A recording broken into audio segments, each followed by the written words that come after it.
வணக்கம். அலைவரிசை செயற்கை நிலையுடைய அலைவரிசைக்கே இவ்வளவு நிலை இருக்கு.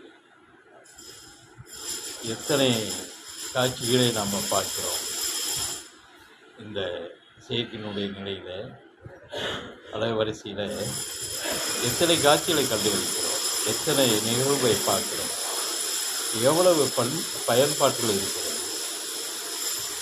நாம் அன்றாட நிலைக்கும் நாம் காட்சி நிலையாக பல சேனல்களை பார்த்து கொண்டு தான் இருக்கிறோம். இந்த செயற்கை நிலையில் ஆண்டனால் செயற்கை நிலை தான். ஆனால் யோசியுங்கள், செயற்கைக்கே இவ்வளவு ஒரு ஓட்டம் இவ்வளவு இருக்குன்னால், இயற்கையினுடைய நிலையை சிந்தியுங்கள்.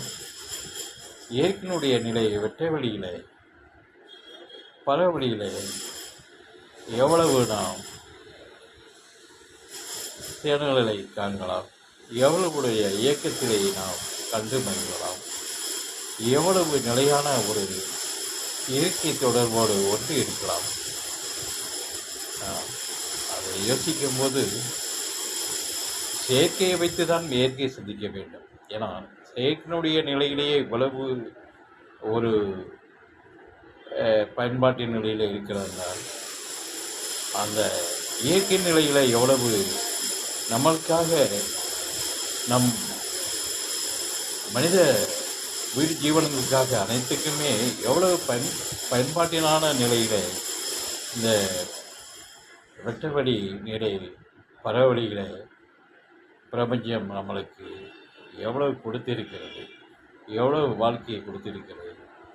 சுவாசத்திலிருந்து, காற்றினுடைய சுவாசத்திலிருந்து அனைத்தினுமே, நீரினாலுமே அதுதான், அனைத்துமே இந்த பிரபஞ்சத்தினுடைய படைப்பால் ஏற்பட்டதானே.